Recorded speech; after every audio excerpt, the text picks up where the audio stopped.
Okay, so today I'm going to be doing the second meeting for It Ends With Us, my first book, and I'm doing all of these alone, so I don't have anyone to talk to, so I'm just going to be talking about it and reading online reviews and stuff like that and saying if I agree with them and whatnot. So, this portion of the book is about page 100 to 200, which is like chapter 9 to 16-ish. So in this portion of the book,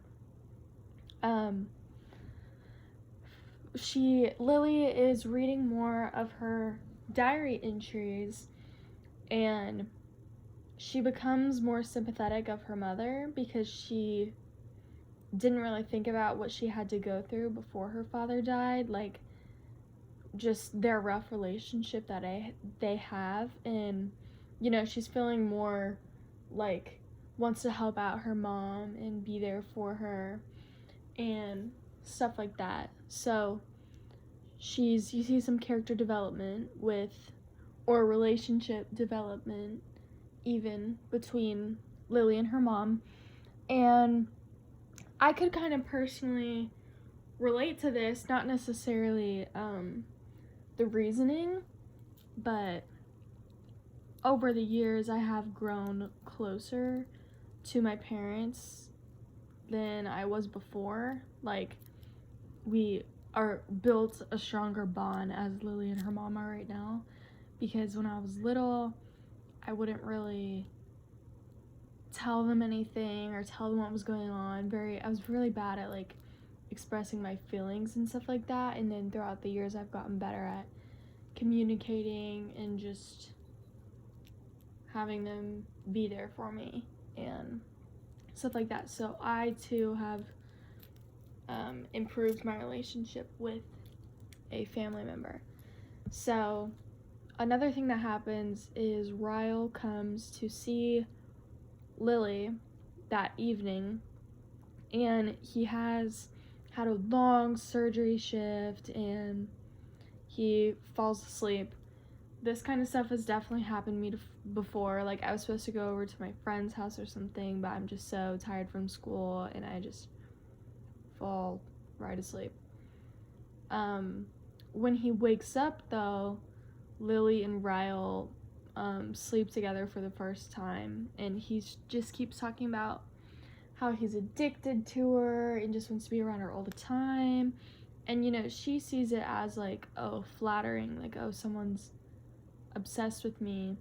But I kind of saw it as more manipulative, and I don't think he was really being honest. I think he was just saying that. I think he's a liar, and I don't know. I feel as though something is gonna go wrong with him. I just have a gut instinct.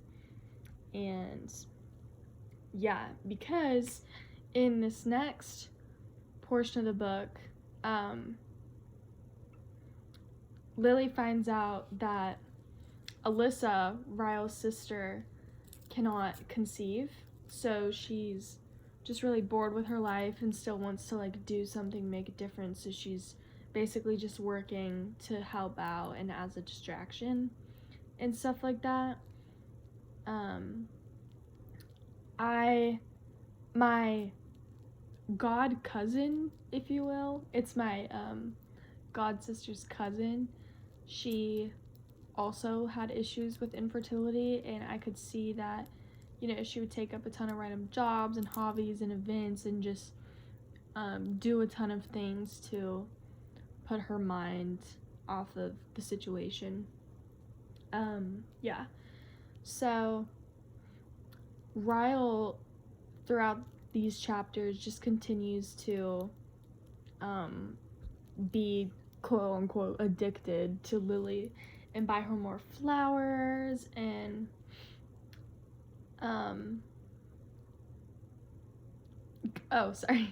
buy her flowers and take her to dinner and all this stuff. He even they go to dinner with Lily's mother, so he even gets to meet her But while they're at this restaurant, Lily sees the waiter and realizes it's Atlas, who she hasn't seen for years, and he's the boy from all her diary entries.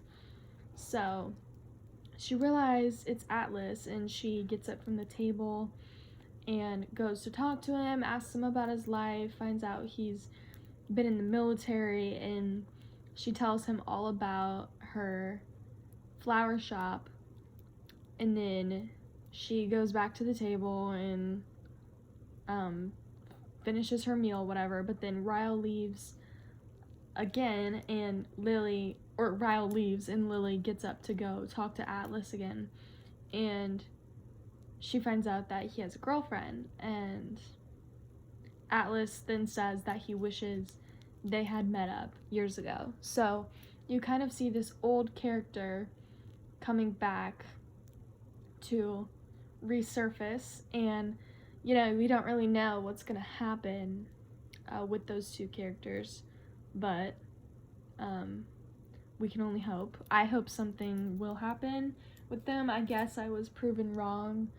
I wrote in my packet, someone thought that Atlas would resurface, and I didn't think so because I thought he was just a figment of her past, but clearly he is not. But I'm glad he has come back, because Ryle is getting more unlikable, and I'm pretty sure it's on purpose so that, the readers will hope that she gets with Atlas. Again, this author's writing style is very well written and smart, and she just does the most subtle things. Like, it's not even things Ryle will say directly. It's just kind of, he has hidden intentions, and his mind and heart really isn't in it, and all this other stuff. And Colleen just does a great job at depicting that, he's just not the best and suspicious, and that Lily should truly be with Atlas. I think that they will end up getting together and stuff like that. I don't really know what would happen with Ryle in that instance, but we'll see. This theme of old friends coming back can be seen in many people's lives. I've had friends resurface in my life, not really old boys or anything, because I haven't really dated or that into boys, but I've had some friends resurface throughout my life, like this girl that I went to first grade with recently. We hadn't talked in forever, and we realized that we had some mutual friends that went to Beckendorf, because I used to be in Katy ISD.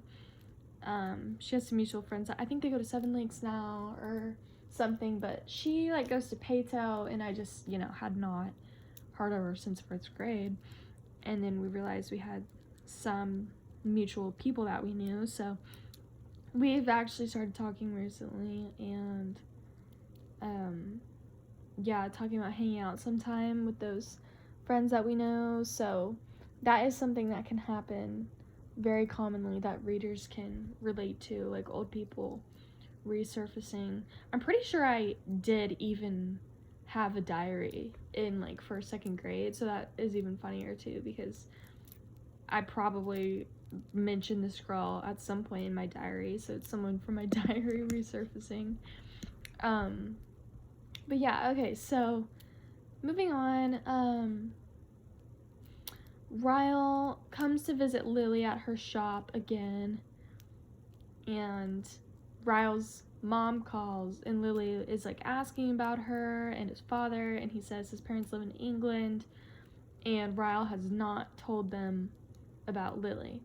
So she also asks about the brother that passed away and learns that his name was Emerson. So you can see, Lily's trying to ask some deeper questions, and I think it's because she's trying to see if Ryle is really into having that deep emotional connection, or if, he just wants to do other things. But, you know, you can see Lily kind of try and dig deeper into his personal life and stuff like that to just really uncover what he wants and if he'll give her that info and open up to her. Because, I mean, although they have had emotional connections, he just, like, there hasn't really been any of that recently. And she doesn't know about his family very much. Clearly that's what she was asking, and they are, like, together now. So, yeah. Another thing that happens is Ryle and Lily decide to go to dinner together, and Ryle's all excited because he has a rare surgery this next week, and, you know, just talks about how hard it is, and, like, brings up how special his hands are and stuff like that, and, you know, just some of the other cocky remarks that he brings up. So, yeah. Lily, at this time, has been drinking while making their dinner, and Ryle makes the mistake of taking a tray from the oven without the gloves. Lily laughs when his hand gets burned, and he drops casserole, and then he ends up shoving her, and she runs into a cabinet door handle, and she immediately knows his reaction was excessive, and just starts saying all this deep stuff about how she feels shattered, and she immediately makes the connection to her father's abuse when Ryle starts apologizing. She even says, "I don't hear Ryle's voice this time. All I hear is my father's voice." So, you can clearly see there that there's some parallels showing up between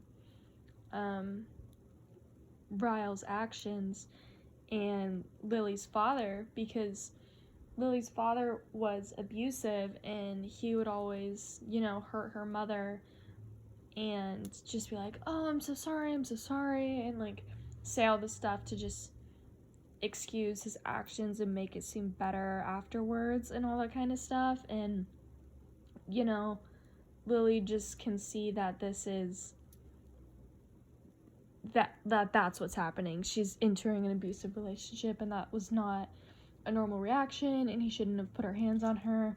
But then she also just continues to kind of dismiss it. Like, she still is with him throughout this section and stays with him, and I don't know, that would have been it for me if someone pushed me at all or did anything. So I don't really know.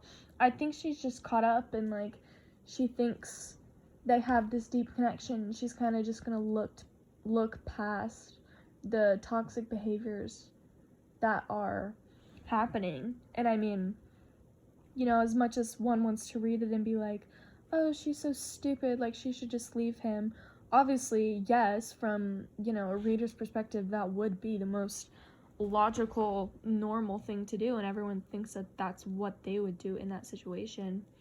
But when you're in it and you're caught up in, like, you feel like you love that person and you don't want to leave them, and you just keep making excuses for what they're doing, and you're basically just in denial about it. And that's, like, what's happening with her. I think she obviously knows that what's happening, but she's kind of in denial about how bad it is, or the fact that she may need to leave the relationship. So, yeah, she stays with him through, like, the rest of this section, I guess. And I'm really hoping that they split up and, you know, something happens with Atlas. I bet it will, because it seems really cliche. I don't know. That is one thing, like, Colleen Hoover, she's a great writer, and this was, like, a major plot twist on my part, so I will say it's not all too expected. But, you know, if something does end up developing with Atlas and, you know, she leaves Ryle, then I guess you could say it was pretty predictable and cliche for a little romance story. But, yeah. Anyways, so Lily's currently just still looking past the toxic stuff And I mean, I bet a lot of people can relate to this. Like, sadly, not only abusive relationships, but also just toxic relationships, toxic friendships, even.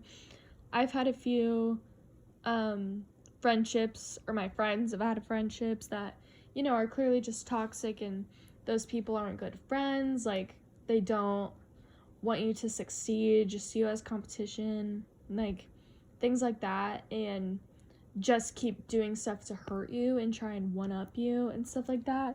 I've definitely been in that situation before, and you know, it's better just to realize that you would probably have so much less negativity in your life if you just cut those people out. And it doesn't have to be a whole argument, or like, you know, I don't know if Lily's gonna end up starting this whole argument, screaming at him, whatever, to leave him, but these situations can always just be handled by just silently leaving or phasing these people out of your life.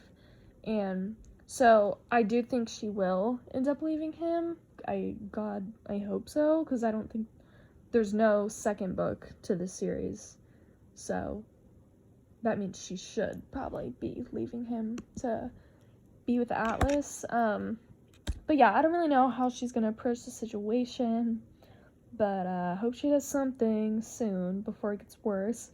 However, I could see this making things pretty awkward between her and Alyssa, because her and Alyssa are like best friends, and Alyssa's brother is abusing Lily. So I don't really know how the situation's going to turn out. I wonder if Lily will end up telling Alyssa, because, you know, she could defend Ryle. She could end up being like, oh, he wouldn't do that, or say stuff like that, or she could, you know, turn the other way and be like, oh my god, like, press charges or something like that. So that's another thing to think about, is, you know, not only how this situation is affecting Lily, but how the brokenness of this relationship will also affect all the other characters tied into this story. So I don't really know what's gonna happen to that. I feel like she will. I don't know if she would tell Alyssa. I think she might just leave Ryle and keep the reasoning as a secret. And I don't know, I think he'd be understanding or whatever, because I don't think he's that in love with her. So I think if she leaves, he'd be like, oh, okay. But yeah, I just hope something happens before it gets more serious. To wrap up these last few minutes, I'm gonna look up some book club questions, just to have some things to talk about, because I basically covered all my thoughts about the plot this section. I think I did some of these last time, but you know, I'll have different answers because it's a different section of the book. Let's see. Some of these are kind of supposed to be when you finish the book. So let me just answer some of these. We'll do more general ones about like the author and the writing and stuff like that. I like talking about those too, because, you know, the story reflects a lot of the writer's thoughts and abilities and stuff like that, and how their other books might be. So this question says, would you want to read another book by this author? And I totally would, because I actually own another book that I haven't read yet. I honestly should have done that book for this book club, because I already had that one, and I just bought this other one and stopped reading the other one to take a break to read this one. I don't know if that made any sense, if you're following, but it would have been easier just to do the other one. But I think it's called Ugly Love. Yeah, I was about 15 pages in, and then I switched to this one, but I would love to continue that book, because I've seen great reviews on that. My mom just did a book club and read that one, actually, and she said it was great. I've heard some people say it's their favorite by Colleen. I would love to read other stuff by her too. She has like 12 books or something. However, they all are romance, and personally, romance is not my favorite genre. I find it kind of cliche and boring sometimes. I mean, I'm sure there's lots of elements to them and they're all different, but I don't know, it's just like how different can 12 romance books be? I mean, I guess pretty different, but I don't know. I don't know if I could read 12 of them. So, I definitely want to read a few, but I prefer more like mysteries and stuff like that. Anyways, yeah. Oh, this question is interesting. I actually haven't thought about this yet. It says, how does the book title work in relation to the book's contents? That's a good one. So it's called It Ends With Us. And I think that that's gonna be kind of something that Atlas or Lily says in the end. I think they'll end up together and it's gonna be like, it ends with us. Like, it started with them, it ends with them kind of thing. So I think that's what it's gonna be. But anyways, that's my second meeting. I'll see you by myself again for my third meeting.